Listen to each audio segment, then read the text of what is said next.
Hello, everyone. Welcome back to Spirit Rescue Talk. I'm your host, Amy Major, and of course, you know my co host, Jordan Start. Cynthia Maroon couldn't be with us today. She's got some other wonderful projects that she has going on right now. And of course, whenever we get busy doing stuff, we step up and we're here and we have an amazing guest with us today. But I'll talk about that in a second because you know that with this show, we're all about inspiring rescue mediums around the world, talking more about it, creating awareness, growth, education, expansion of this field because it is a growing field in the world. And I say the world right now. So you'll notice throughout the rest of the year, we're going to be interviewing people all over the world with their background of rescue mediumship, where they've really taken that and where they see the expansion and growth and development of this field as well. It's close to my heart, close to Jordan's heart. But today, to celebrate that even more, is to bring on someone who's made a profound improvement and education and expansion of rescue mediumship in this world. And I was so thrilled when she said she would be happy to come on and be a guest with us. And that is Alison Wynne-Ryder. And she is an amazing rescue medium and also a healer Reiki master. And she works with angelics as well. She has an amazing background, which we're going to hear about in a minute. So definitely sit back, grab that popcorn, make sure you've had your bathroom break because this is going to be an amazing show. You don't want to miss anything. So we want to say a big hello to Alison and thank her for coming on. Hi, Alison. How you doing? Hi, thanks for having me on. And I didn't bring my popcorn. All I've got is my water. Well, we can have a cheers with that later We if you got want. water. I have my big mug.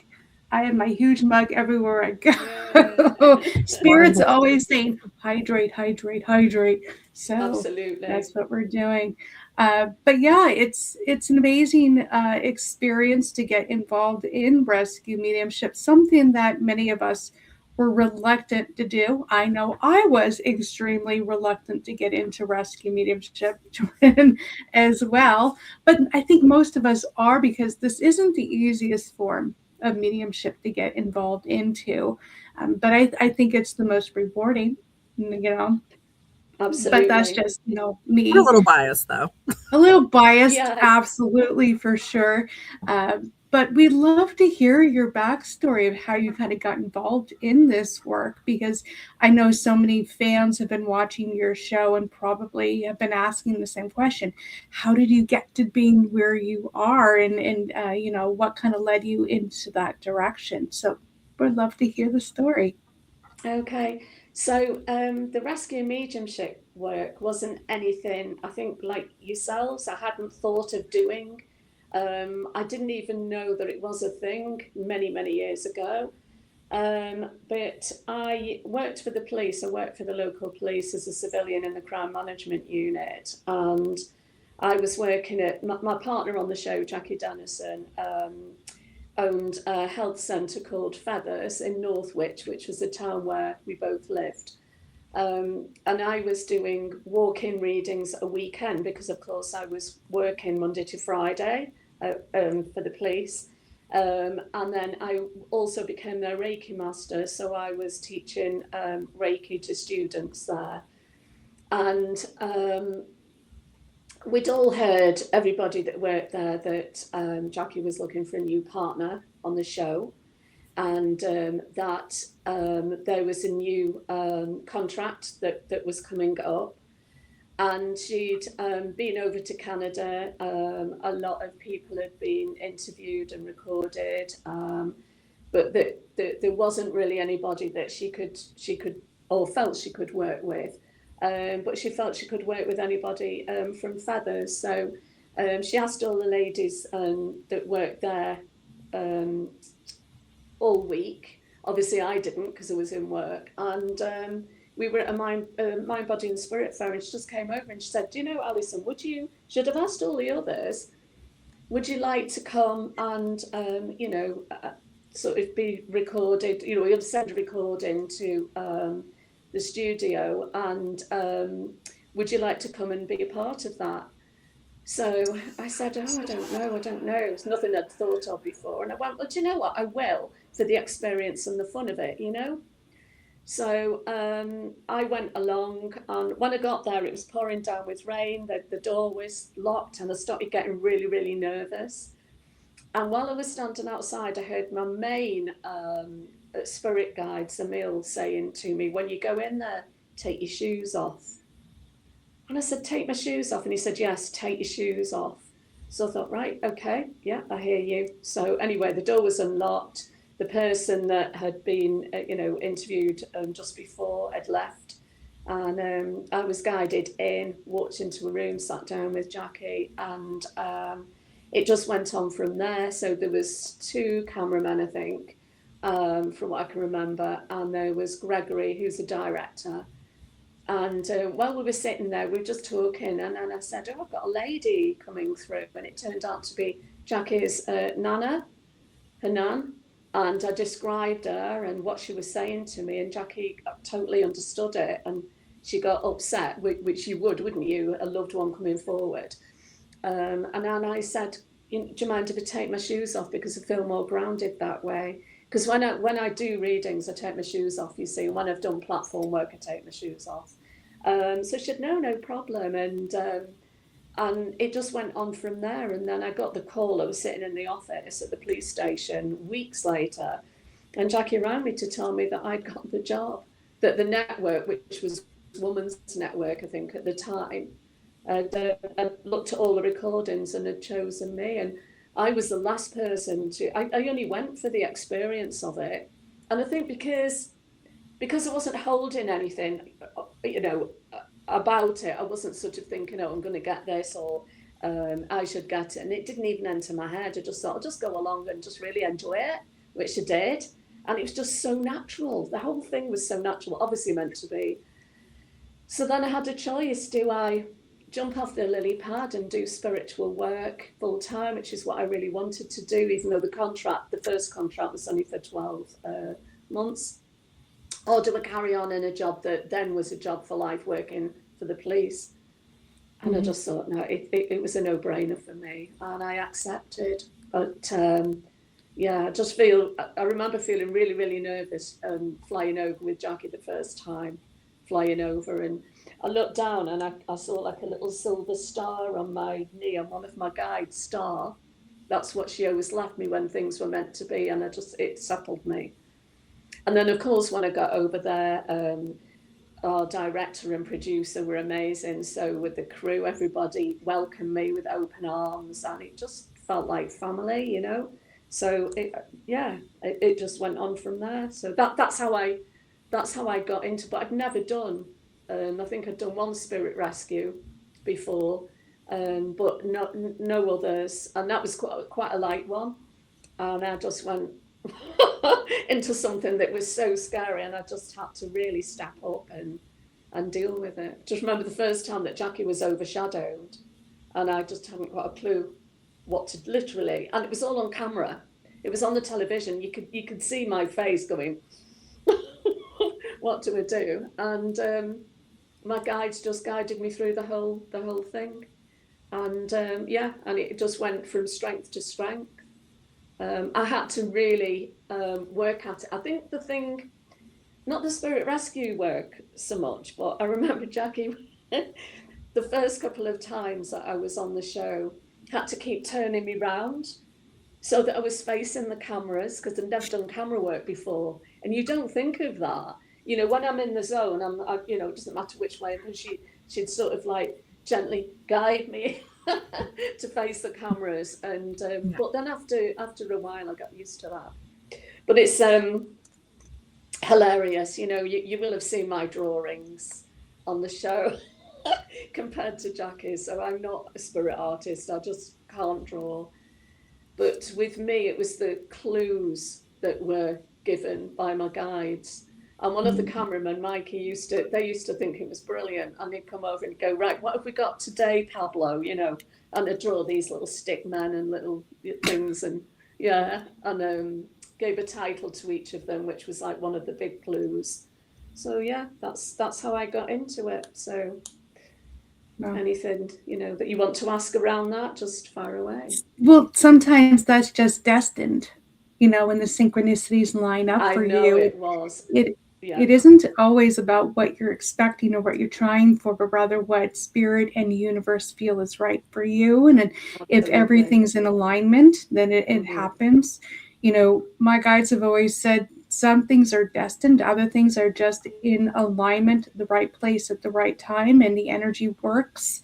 So Mm. even if it isn't destined, it can become something of fate because everything's about alignment energetically and the synchronicities, and spirit does try to line things up, but quite often as human we mess things up. We don't go where we're supposed to go. We decide to do something else and the alignment just doesn't work. But Mm. you were in the right place, right time, connected to the right people, and spirit said opportunity. Yeah, let's get her in there. But yeah. but I'm really interested in more about how you got to feathers. Like what drew you in there? Said you worked for the Oh, police, and I'm I'm with interested you. more about that. Yeah, What led you down the road of your spiritual development? yeah. There was a lot of unexplained activity happening in the house. Things like light bulbs falling out of the sockets, which I didn't think was such an unusual thing at the time because I thought, oh, maybe the bulbs just need changing and everything. But it happened a lot, and then sparking on the floor. And I just remember this one night. My husband was on nights, and I was in the house on my own, and I woke up and I could hear like a knocking noise, and I just didn't know where it was coming from, and I thought, well, it's downstairs somewhere, but the pets weren't bothered, so I thought, well, so I wasn't frightened or anything, and I went downstairs into the kitchen, and at the time it was fashionable to have those really big cups, those really big coffee cups, that people just had. Most people didn't drink coffee out of them, they just had them as an ornament on the windowsill, and it was moving on its own like that on the saucer, and I just, oh my god, which is obviously impossible in sort of layman's terms. And I said, what's going on? Who are you? Stop it. And it stopped straight away. And I'm like, well, who are you? Why are you doing this? Didn't get anything at all. Went back upstairs, went back to sleep. And then I heard this tinkling by me. And I woke up, and it was a necklace I had with an angel on it. And that was swinging back and two. And I just shouted out, right, okay, yeah, I get it. You want me to sort of do something with this. I don't know what to do. Anyway, a few days later, the we bought the local paper, the Northwich Guardian, I think it was called, and there was an advert in it that Jackie had put in saying that her and her partner in feathers were um, going to teach psychic development classes. And I thought, oh, that sounds really interesting. So I rang them and said, could I come along? And she said, yeah. And that was it, really. So I was in the classes. That's how I met Jackie. And like I said earlier, I started working there as the um, Reiki master because the original one left. And then at a weekend, I was working there doing walk-in readings, and it just went from there. And then, of course, I was doing readings at home as well. So, obviously, it's all about practice to start with. Yeah, and then we were at the Mind, Body, and Spirit Fair, and that's when she asked me if I wanted to go along and try for the show. And like I say, I just went along for the experience and the fun of it, and it just led on from there. But like you said, I mean, synchronicity, there's been so many synchronistic things happening in my life, and I do listen. Sometimes I go hurtling down the wrong path, which we all do, don't we? But then spirit and the angels do their best to bring you back to where you need to be. But that was one of the things where, because it could have been a sliding doors moment, effectively, when Jackie rang to say that I'd got the job. I might have turned around and said, oh no, I'm going to stay working at the police. It's a job for life. So I wouldn't have had that opportunity. But my heart and my gut feeling was saying, go with this. It really was a no-brainer. So, And that's it. That's it in a nutshell. And there I am flying over to Canada to work on this wonderful show. Yeah. Jordan's from Canada, Mm-hmm. and I know this show meant a lot to her, right, Jordan?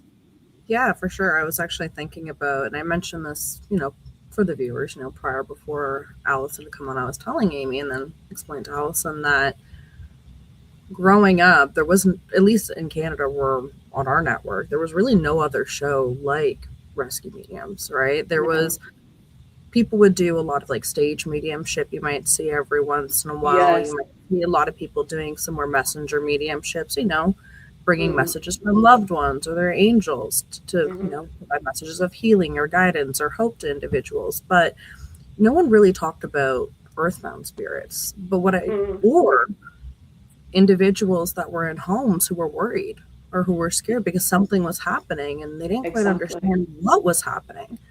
And so when my own stuff started opening up, I had something to reference in my awareness of, this is a type of mediumship, because even when I would go to, psychic fairs, or I would try to connect with the paranormal community, there was a lot of that bringing the information from the higher frequencies down. A lot of angels, a lot of loved ones coming through. So I have to say, like, your guys' show was really my first introduction to rescue mediumship, and even giving me a space to even acknowledge that, okay, this is something people can do safely, but it helped to mitigate some of the fear, having an awareness that, again, this is something, because the people all around me and who I was exposed to didn't do this form of mediumship. It was a little bit of an oddball in comparison. And I remember seeing on the episodes, some of these are in my area. So that brought it a little bit closer to home. Yes. The episodes. I remember going, that's maybe 20 minutes from my house. Oh, I've seen that house growing up. It's amazing that for you. I mean, yes, we did travel around Ontario. So, and it was, sometimes it was sort of half an hour away, but most likely 3-4 hours away wherever we were. And, and we met so many just wonderful homeowners. And just to know that, I mean, that was the crux of it, that you're helping these people, but you're also helping the spirit that's stuck. So, and it's really, really rewarding work.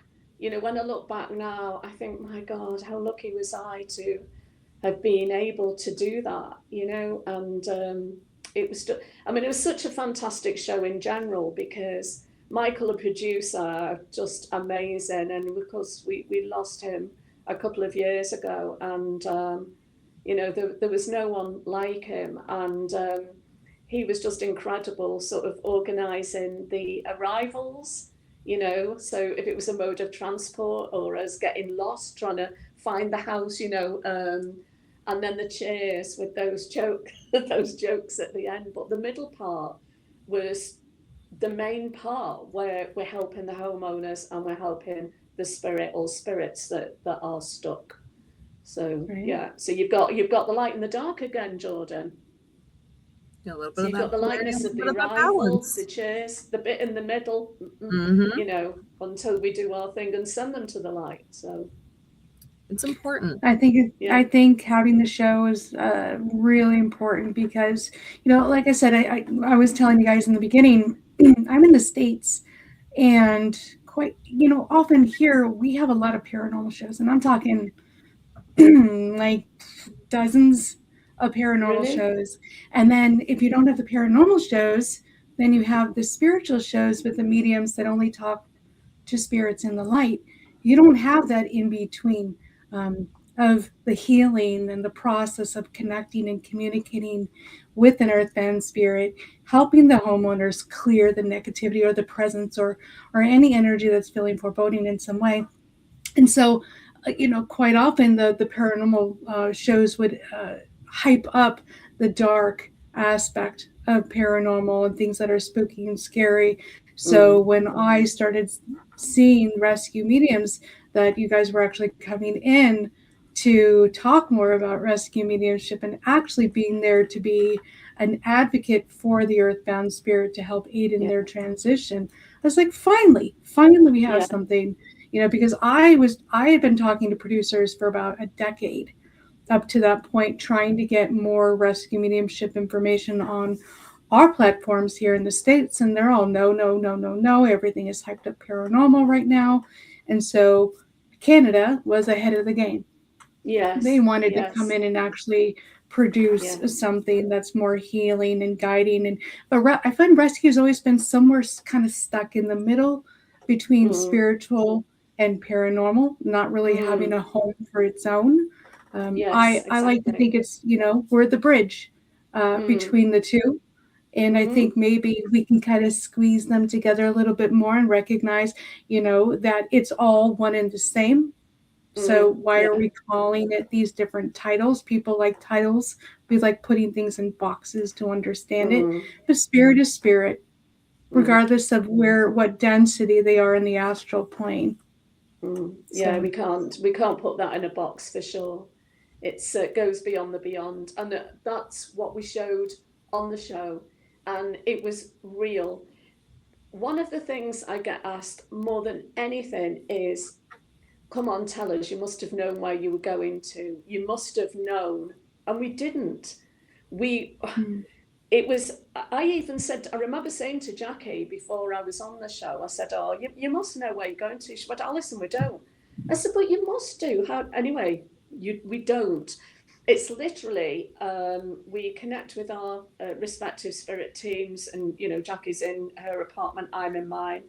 And I remember the first time the information came through like really quickly. My guides were obviously trying to get me into this role that hadn't even dreamt that I'd be in, and to sort of bring me up to standard, because of course it's going out on TV. And I was thinking, oh, this is great, I'm getting all this. But the drawing part I really struggled with. And I think because I had a hang up of the fact that I can't draw.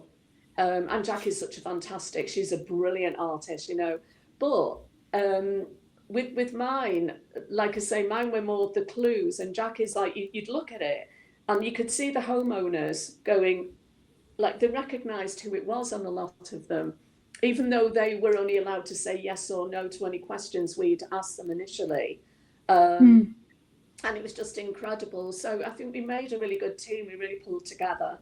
And I loved it as well when we were reading our premonitions out to each other, where we're in our normal clothes at the start of the show, and we're sort of reading the premonitions out to each other, where we would have completely separate things, but then there'd be certain things where it would really link in. So the synchronous things, and you'd think, like names or places or anything really.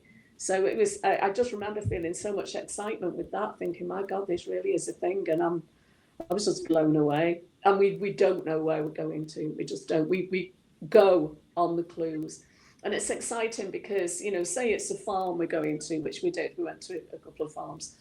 We'd be, because our director, Gregory, would take us to the place, whereas the researcher, Edna Dargy, Michael Lamport, the producer, and the crew were already at the place. And we'd be driving, driven in the car, and you'd go, oh my God, there's horses. Oh my God, it's a farm, there's cows. And we're going, no, we both got that, didn't we? And then you're excited to get in and speak to the homeowners then. And yeah, and there was so much relevance with all of it. It all fitted or slotted in somehow. Even though we couldn't see how it would at the time, but Spirit knew, because obviously Spirit had been there. That's the only explanation, they've been there before us, because otherwise how are they giving us the, so it's just incredible, brilliant show. Oh.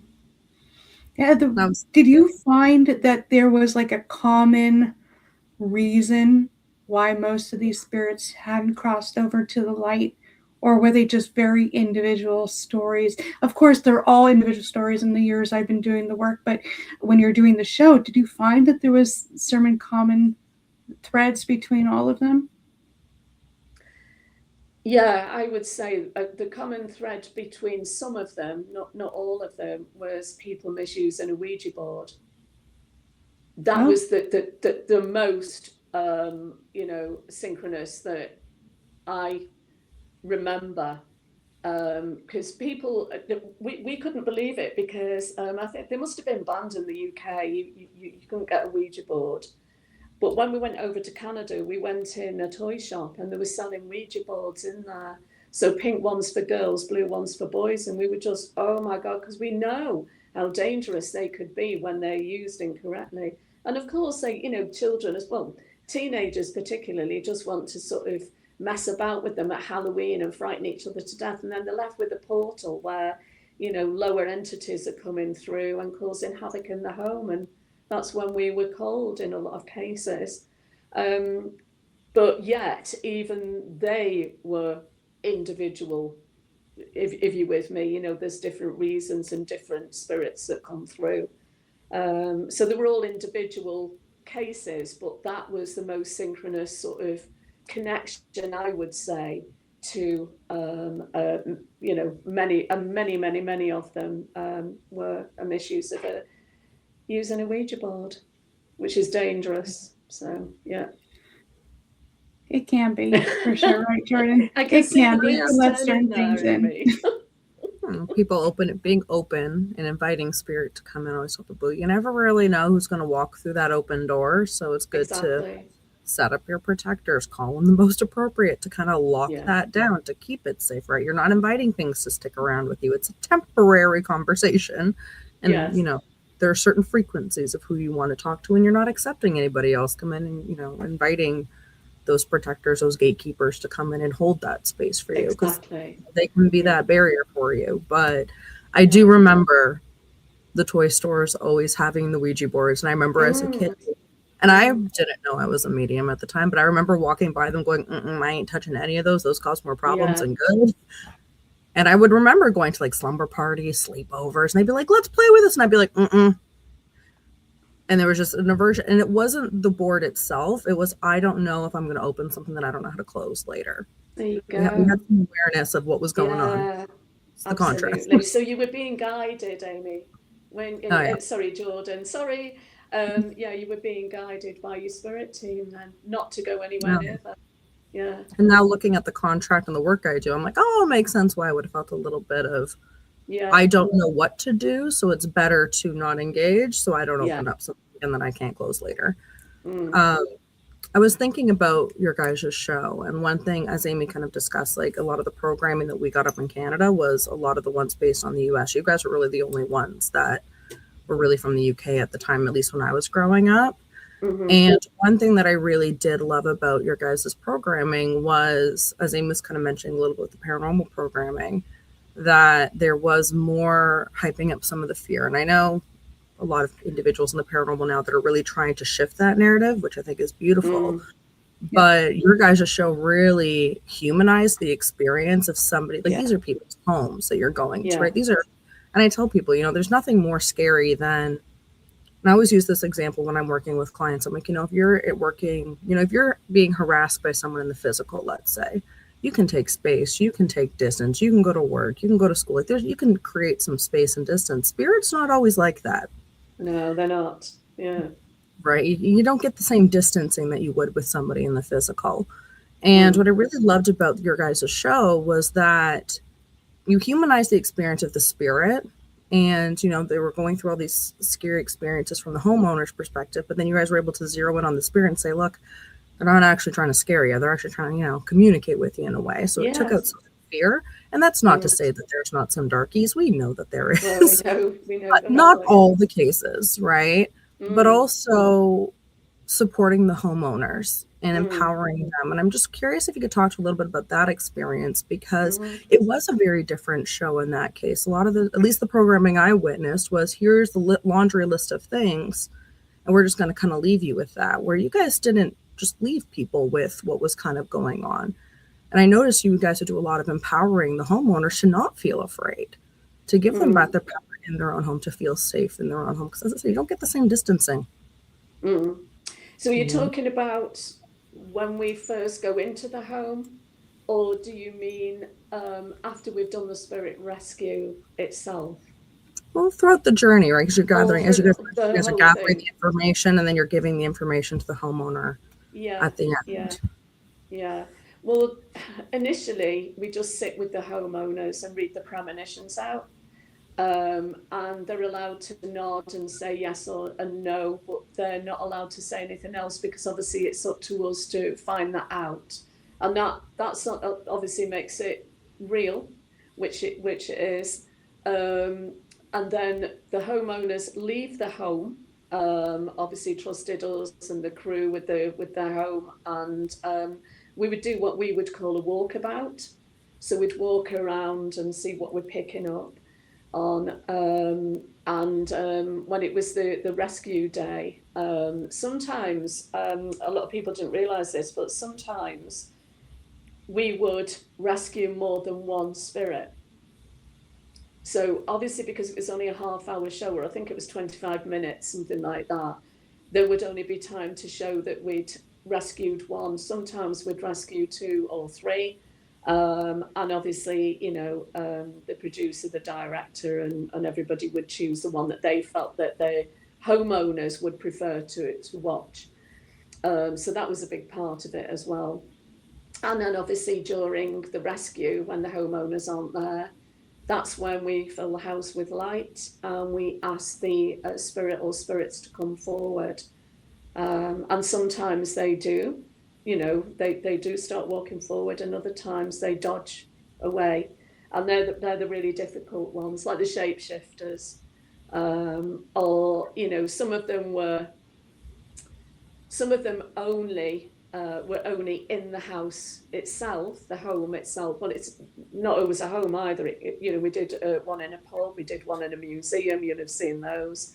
But the shapeshifters, obviously they change shape, but they can also go outside the perimeters of the house, and they are really hard to try and get back. So it's sort of coaxing and then calling on more energy to come forward. So our spirit guides are always with them. I would always call on angels, because I work with angels a lot, and that's what I teach. We bring out all the big guns, if you like, to assist in that. And without them, we wouldn't have been able to do what we do, or what we were meant to be doing. So yeah, and then afterwards, we sit down, and our researcher Edna Dargy was amazing, because she would be the one that would go into the archive records, in each town or city or wherever we were.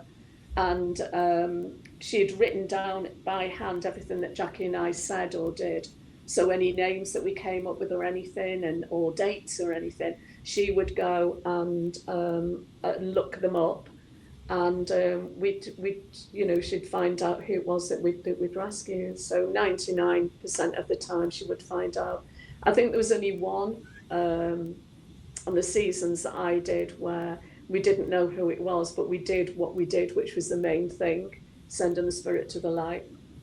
And she was just incredible, really incredible.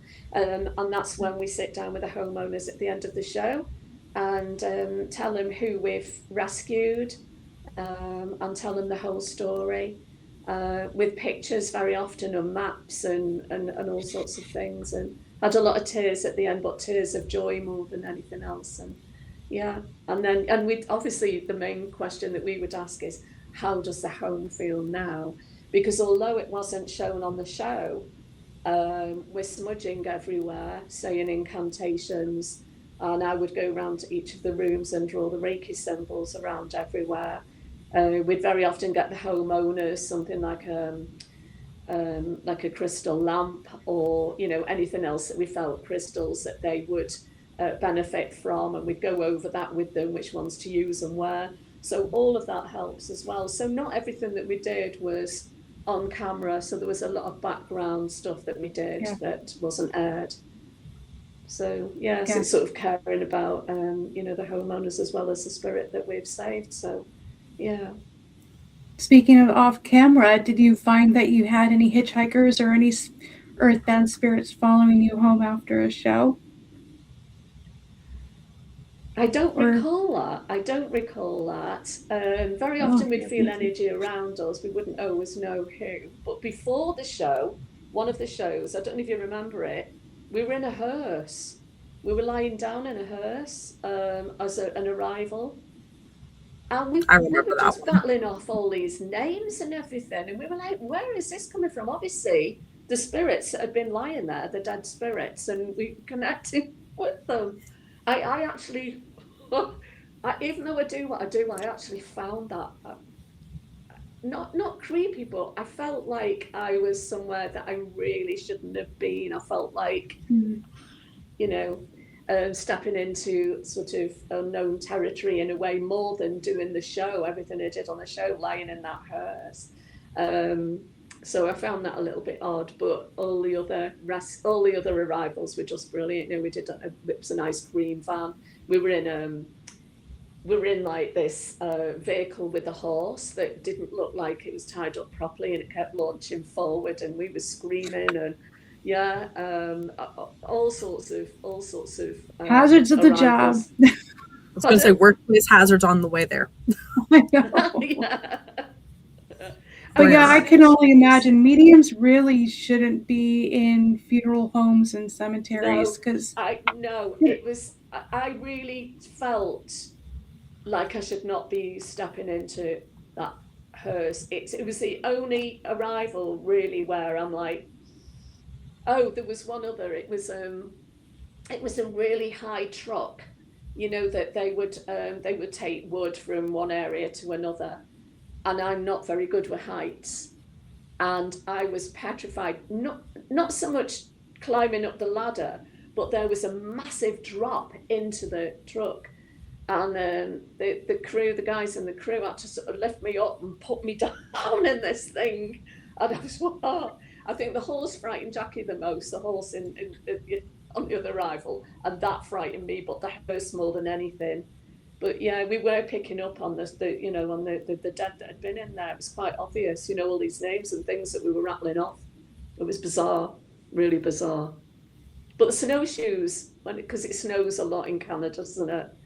And that was an arrival, and that was so much fun though. But we were wet through, because of course the arrival is at the start, and we were absolutely wringing wet through, and the crew were drying us with hair dryers, because you have to keep the same clothes on, don't you? So yeah, so there was a lot of fun as well as, you know, serious work on the show. Yeah, that's the people think, oh, they're just coming and they're just reading the energy. They don't realize all the work that has to take place behind the scenes, and all the prep work. And you're trying to just energetically read a space, but all the while you're saying there's a camera here and face this way, and oh, we're supposed to talk to this person, but Spirit's talking to me right now. And I've had that happen where I'll do a walkthrough of a home and Spirit's talking to me, and I'll sit there for 5 minutes just having a conversation, and camera's looking at me like, hello, are you gonna say anything? And I'm like, I got lost in the moment, sorry. Yeah, I know, it's mad, isn't it? But yeah, and you've got to concentrate on what you're being given, don't you? And yeah, you've got to face the right way to the camera, so it's funny. Yeah. So did you ever have any experiences where you're like, ooh, this is really creepy, and you know, I don't know if I want to read this, or if there was something that you were like, okay, this is definitely a memorable experience that would have been a little scary for some to watch or to experience? Because we handle those a lot. yeah, a lot. I mean, I have done spirit, but not just on the show in Canada, but in the UK, I've done rescues, and I've done them here in Spain, which I really didn't think I'd be doing. I mean, how silly of me to think that I wouldn't be doing them. I mean, you know, it happens worldwide. It just didn't even enter my head when John and I moved to Spain that I'd be doing spirit rescue here. So I taught 3 ladies in spirit rescue, and we go as a small team, but we never advertise, because Spirit always find us, you know, Spirit will always guide the people to us, so we don't advertise, and we don't charge for that either. But yeah, it's I think with that, the scariest show for me was Bath. Did you see that one? I haven't. We were sitting. I don't know. We were actually the arrival. We're sitting at. Yeah, it was the arrival, and I think the chairs. No, the chairs in the bath. The bath was on a mini roundabout. How on earth they'd done that? Michael had organised it. to get the bath on this mini roundabout on a busy road. And me and Jackie are sitting in it at the end of the show doing a cheers, and by God, I could have drunk that whole bottle of wine, believe you me. That was the scariest show I'd ever been on. There was 3 really horrible, nasty spirits, and they all came to me, and I was thrown on the floor, and I couldn't breathe. And the cameramen got this on camera where I was trying to talk as me and I couldn't, and they were trying to overtake my voice box. And as my mouth was moving, you could see my mouth moving, but nothing was coming out. And I just part of me, because my brain was still working okay, but everything on my body had just gone, had taken over. And I remember Jackie, she shouting at Alison. I couldn't answer her. I just couldn't answer her. And she was calling on Leanne, one of the homeowners, spirit guide, to come forward, as well as mine and hers. And inwardly, I'm asking Archangel Michael to come forward. And I said, please, Archangel Michael, protector, please come forward and please help with this. And it seemed to take ages, but then all of a sudden I saw wings, like angels' wings, and I heard the fluttering, and I just knew then. But I just collapsed on the floor. And actually, that was the one where I actually said to Jackie and Edna, I don't think I can do this anymore, because I was absolutely, it taken everything out of me.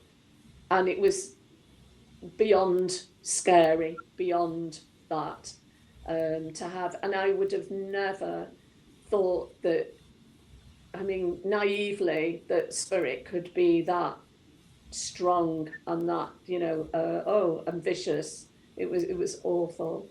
But yeah, that was the scariest one. And that was the time when I thought, no, I don't want to do this anymore. But of course, I'm still doing it now. So yeah, on the quiet, we don't advertise and we don't tell a lot of people what we do here. So certainly not televised or anything. And it's work that has to be done.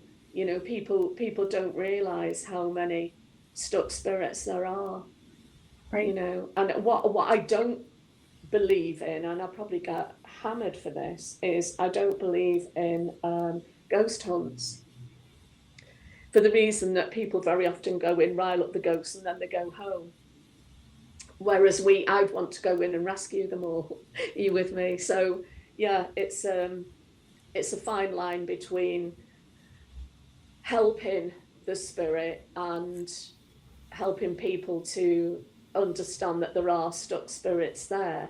But then I always want to help the stuck spirits. So yeah, I don't do ghost hunts. That's what I'm saying. But I know a lot of people do, but I don't. Well, the ghost hunts wouldn't want rescue mediums there anyway, because we would clear the spirits out. And sometimes, I know here in the States, things that are haunted are big business. So a lot of those businesses don't want rescue mediums to come, even though it's in the benefit of the spirit, not necessarily for the business. Yeah, it is that. But then I always think, well, it's not fair on the stuck spirit. So but that's just me. I'm just, yeah, they'd have nothing there and they'd have no one to show round or, what have you. But yeah, it's just my opinion, and I just want to save everyone and everything, I want to, that's just me. I'm like that. I want to help everyone, everything, the stuck spirits and the whole world. And that's why I don't watch the news. What about you two? Do you watch the news?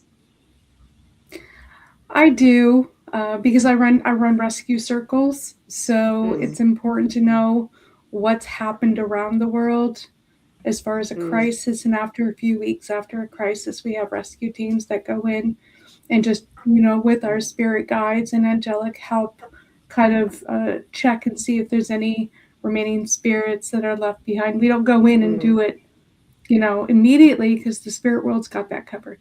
It's the lingering spirits that are left behind. So we sometimes pay attention to that. I do want to kind of piggyback on that idea of that, even though you're not in the UK, and there's still rescues that need to happen in Spain, this is an international thing. You know, we don't Of course have, it is. we do have condensed areas where there might be more spirit activity, but it is something that's a global situation. I mean, I personally would love to see a show or something highlighting rescue mediums touring the world, going to different locations where there have been a lot of ghost activity and helping to cross those spirits over. You know, all places around the world, they have their different cultures and different religions and different background and belief systems about the death process. It would be interesting to see more about those different cultures and how they handle earthbound spirits. Yeah, that would be wonderful.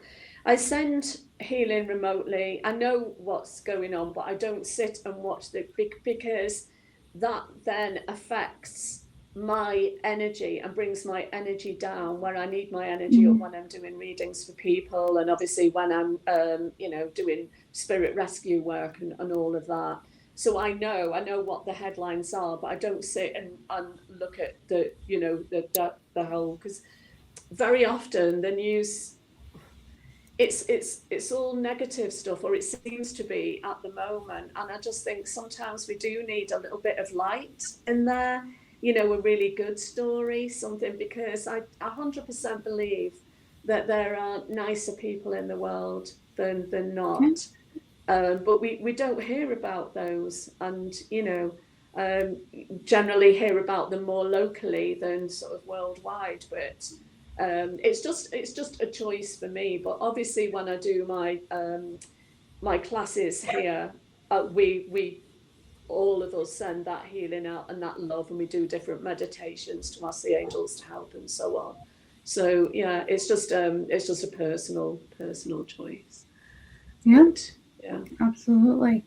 You know, because this is international, there will be people all over the world watching this show going, oh, you do rescues. So, yeah, if they probably will be very interested. I know you haven't advertised, but this is a way to advertise and let people know that you are doing this rescue work. They may reach out and want to connect with you. How can they if they're really interested in talking with you? Yeah, well, things, I don't know if you know, but my husband passed away 3 years ago. So after that, I wasn't doing anything. I felt blocked, and obviously everything's opening up again for me now. So it's fine. So I have a website, but it's not, people can people can connect with the website, so they can go onto the link and open it, but it's not up to date. So I need to do a lot of work to update it, but I'm really busy at the moment doing angel workshops and stuff. And also, it wasn't that long ago when I wrote my second book, which is Discover the Angels. And my first book, The Quirky Medium, people may want to read, because that tells them how I found out that I was psychic, how I got into mediumship, how I got into working with the angels, and also taking people behind the scenes on the Rescue Medium show. Whereas Discover the Angels obviously is about the angels, but it's also about how I came to believe in angels, and also um, many true stories from others about angels. But I also talk about angel spells, and the meditations. I write my own meditations, so they're in there as well. Angel prayers, anything that I felt could help people to connect with the angelic realm is in that book. But obviously it all overlaps, because it's, the first book really is about me and my story. The second book, Discover the Angels, is all about the angels and other people's experiences. But I also write about what happened when my husband passed over, and the signs that he sent me and so on. So signs from spirit, signs from the angels, and all of that. So yeah, so they might be interesting for people to read. But yeah, my website, I can send you a link to the website, but like I say, it really needs a lot of updating. But also I'm on Facebook. People can follow me on Facebook. And I also have a free page on Facebook too. One called Loved Ones in the Afterlife, and for those that have lost loved ones to the other side. And then I also have one called Discover the Angels, which is the same name as the book. So where we post messages and images of angels to help people. So yeah. Sounds wonderful. And I am very sorry about your husband. Sorry, Jordan. Yeah. But just I knew that spirit and the angels hadn't left me. I just couldn't feel them. No. And I am sure many people have had similar experiences would say the same, because you're grieving and you can't connect. That scared me, that I couldn't feel them or see them. I knew they were there, but I couldn't feel them or sense them or hear them. So it was difficult time. Yeah. But it's all in there. It's in the books. So well, in the second one, obviously. So, wow, and thank you so much for having me on here. It was a lovely, pleasant surprise, Amy, just really, because, I mean... You're always welcome here. It's a long time ago since we did the show, many years, but yeah, but it was a massive part time for a new one. Yes, we've asked time and time again, and, but maybe, you never know, if any producers are listening to this show, they might cotton on. So, yeah, it would be good, wouldn't it? So, absolutely. Yeah. And, they'll absolutely reach out to you. And I know they want to reach out. You can always reach out to us and connect with us. We can connect you to Alison as well, because I am staying in touch with you. Yes, you've been good. An amazing guest, for sure. We're so grateful to have you on. But if you would like to reach out to us, Jordan, how can they reach out if they have any questions? If anybody's got any questions, or maybe you want to be on the show, please reach out to us at spiritrescuetalk@gmail.com. We're always open to hearing what you guys have to say. As I said, maybe yourself, or maybe somebody who's also engaging in this work. Amy talked a little bit today about this is a worldwide form of mediumship. It is global. And so if you know people or you think that they'd be a good person on the show, let us know. We can reach out. Thank you so much, ladies. Well said. Thank you again. And thank you, all of you, for tuning in. And we look forward to seeing you next time.